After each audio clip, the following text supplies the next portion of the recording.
The first time I realized that even the simplest moment of self-care could turn into an unforgettable family story was the afternoon my son accidentally walked in while I was having a massage. It sounds embarrassing, and in some ways it was, but more than that, it became one of those moments that made me laugh, reflect, and even grow a little closer to my family.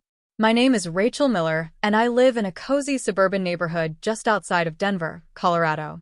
Life for me has always been a bit of a balancing act. I'm a single mom, raising my 14-year-old son Ethan, while working full-time as a project manager for a marketing firm.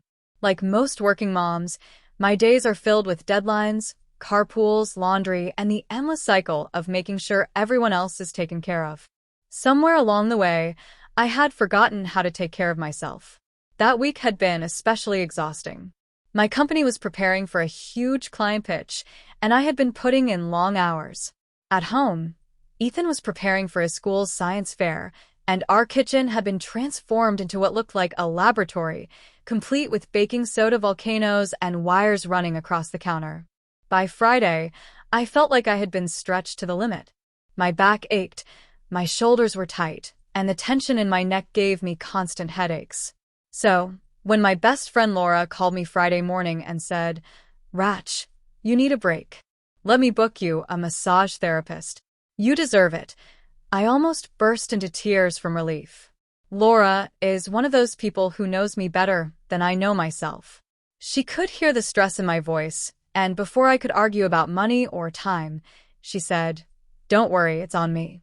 Consider it an early birthday gift." That's how, later that afternoon, I found myself lying face down on a massage table in my own living room. The therapist, a kind woman named Melissa, had come with her portable table, soothing essential oils, and calming background music. The house smelled like lavender, and the soft sound of waves played from her little speaker. For the first time in weeks, I felt like I could breathe again. Melissa had just started working on my shoulders, kneading away the stress, when it happened. The sound of the front door opening, footsteps rushing in, and then, before I could even react, Ethan's voice calling, "Mom? You home?" Melissa froze mid-motion. I lifted my head slightly, but before I could warn him, Ethan walked right into the living room. What he saw must have looked completely strange to him, his mom lying on a table in the middle of the room, covered with towels, with a stranger leaning over her. His eyes went wide, and he stammered, I'm sorry. I didn't know." His face turned bright red, and he spun around so fast I thought he might trip over himself. Melissa, being a professional, just chuckled softly and said, "Don't worry, this happens more often than you'd think." I couldn't help but laugh, though my cheeks burned from embarrassment. "Ethan," I called gently, "it's okay, honey. I'm just getting a massage. You didn't do anything wrong." From the hallway, his muffled voice replied, "Oh, okay. I'll be in my room." The rest of the massage continued, though I found myself giggling nervously every few minutes, replaying the scene in my head. When Melissa finished, I thanked her profusely, and after she left, I went to check on Ethan. He was sitting at his desk, headphones on, pretending to be very focused on his science fair project. I knocked on the doorframe. "Hey, buddy. You okay?" He tugged his headphones down and gave me an awkward smile. "Yeah, I just didn't know what was going on. Sorry for barging in." I laughed. "You don't have to apologize. I probably should have told you someone was coming over. That was my fault." He shrugged, clearly relieved I wasn't upset.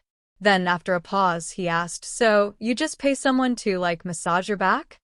His tone was so serious that I burst out laughing. "Yes, Ethan. It's completely normal. It's like going to a spa, but she came here instead." That broke the tension, and soon we were both laughing about it. What could have been an awkward situation turned into a funny memory we'd never forget. But the story didn't end there. That night, as we ate pizza on the couch, Ethan brought it up again. "Mom, you really looked relaxed. Happier. You should do that more often." His words surprised me. Ethan is a thoughtful kid, but hearing him encourage me to take care of myself hit me differently. It made me realize how much he noticed, how much he picked up on my stress, and how my moods affected him. "You know," I said, "I think you're right. I've been running around too much lately. Maybe I do need to make more time for things like that." He nodded, then grinned mischievously. "Next time, maybe put a sign on the door, though." We both burst into laughter again. In the weeks that followed, I kept thinking about that day. Not just the funny part, but what it taught me. As moms, we often think self-care is selfish. We put ourselves last, believing that our kids and work should come first. But in reality, taking care of myself made me a better mom. Ethan noticed when I was calmer, happier, and more patient. One Saturday, about a month later, I even booked a family massage day at a wellness center. Ethan didn't get a massage, but he got a sports recovery treatment since he plays soccer, and he loved it. On the drive home, he said, "Okay, I get it now. This self-care thing isn't so bad." That small accident, him walking in at the wrong time, turned into something that actually strengthened our bond. It gave us a funny story to tell, but also reminded me that showing my son it's okay to rest and recharge is just as important as teaching him to work hard. To this day, whenever I light a lavender candle or schedule a massage, Ethan teases me, "Don't worry, Mom, I'll knock first." And every time, we laugh, remembering that unexpected afternoon that started with awkwardness but ended with understanding.